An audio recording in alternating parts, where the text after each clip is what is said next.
It was another big night for the Tea Party. Christine O'Donnell pulled off a stunning upset in the Republican Senate primary in Delaware. But many Republican Party officials saw her primary opponent as their only hope for winning the Delaware seat. Can she prove them wrong in November? And Christine O'Donnell, the winner of last night's Republican primary in Delaware, joins us now live from Dover. Christine, Ms. O'Donnell, I should say, thanks for joining us this morning. I appreciate it. Christine is fine. Okay. Thank you, Jim. Thank you, Candy.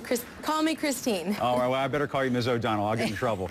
Ms. O'Donnell, let me ask you this, because, you know, already your opponent in this race down there, your Democratic opponent, I should say, Chris Coons, the county executive there in Newcastle, has on his website this morning not a picture of himself when you go to his main page, but a picture of you. It says it's official.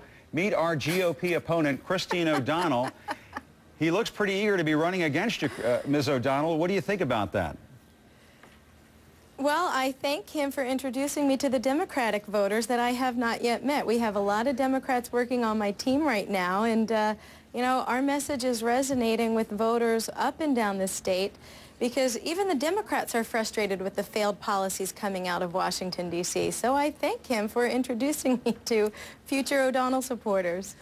Christine, I'll call you Christine, and you can call me Candy. And let me ask you. We've seen some of the headlines this morning. There was one on Politico calling you basically the Republicans' nightmare. I am curious as to who you have heard from in terms of congratulations or offers of help in the Washington party hierarchy.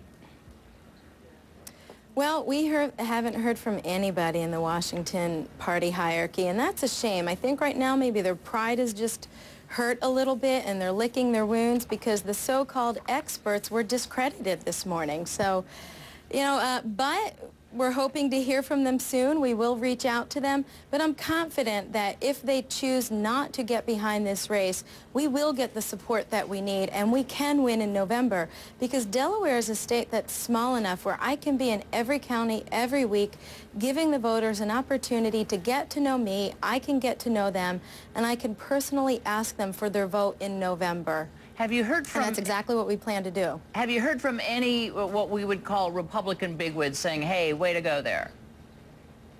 Michael Steele, maybe. Yes, we have. It's been... No, not the official leadership. We've heard from other bigwigs, but haven't heard from Michael Steele, haven't heard from John Cornyn. Who might that be? Had my cell phone on me all night. Well, DeMint and Bachmann and some others, but, you know, there are a lot of people who are rallying behind me who are frustrated that the Republican Party has lost its way. What you see in this race, and then especially the attitude after our win, is that, you know, the so-called leaders have been proven wrong.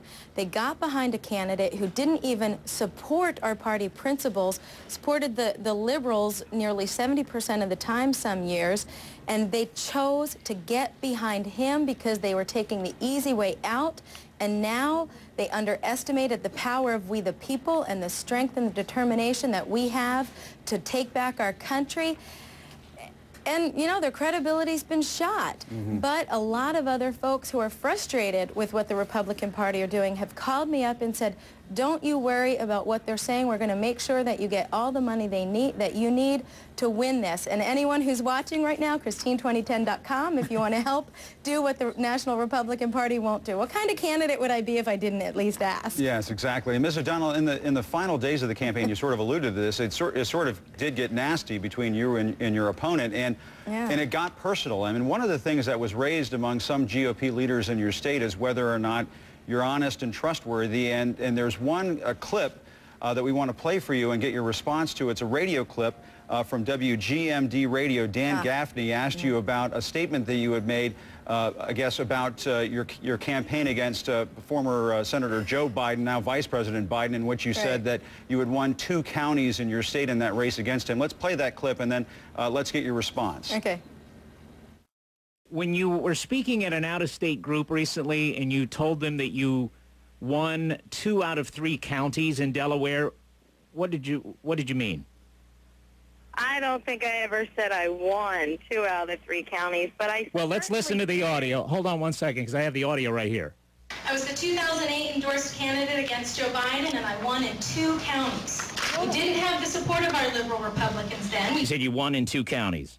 All right, you know what that probably was? You're on the campaign trail a lot. I meant tied. And that's pretty clear cut. Yeah. I mean, you were asked about that statement, and then you said that you didn't say that, yeah, and then he played the clip, and you had said it. So which is it? Right. Well, yeah, well, at that event, my campaign manager actually corrected me. He's like, you said one. Because the reality is we nearly tied the vice presidential candidate in 2 out of 3 counties, and we won some districts in Sussex County. And when you're getting about a couple hours sleep... Should that raise the question, Ms. O'Donnell, as to whether or not you can be straightforward with the voters there in Delaware? No, it shouldn't. And you know what the voters told me? No. You know what the voters told me? Because at that event, I corrected myself. I went, oops, I'm tired. What I meant was we won some. They chose not to play that part of the audio. But you know what the voters told me after the party raised these questions? Like I said before, Delaware is small enough where we have an opportunity to allow them to get to know me and I can get to know them. I was so humbled and encouraged and honored when people told me what we saw coming from your opponent didn't match who we saw on the campaign trail.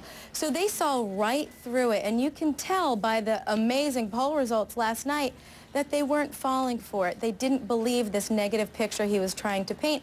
And hopefully my Democrat opponent will learn the same lesson that my Republican opponent learned, that the voters are tired of these politics of personal destruction. They want campaigns about the issues. They want to hear what their candidates want to do to get our country back on track. Let me ask you here, negative, just because especially in a state where Delaware, it backfires. Let me ask you here. I'm sorry, go ahead, you've Candy. taken it. Yes, you've taken a couple of shots here at Congressman Castle, saying that he was a liberal, that he voted with the Democrats. Delaware, last time I checked, had many more registered Democrats. Is a Democratic-leaning state. Can you give me a major issue on which you consider yourself a moderate? Social Security, health care. Where are you a moderate? Where you think you could work with Democrats? Well, right now, I think the biggest concern on everybody's mind is how we're going to get jobs back to Delaware. My approach to that is through the private sector. Democrats, independents, and Republicans recognize that these big spending policies and multiple stimulus bills and bailouts coming from Washington are not working. We have to stop the government spending and start approaching our economic problems from a private sector job.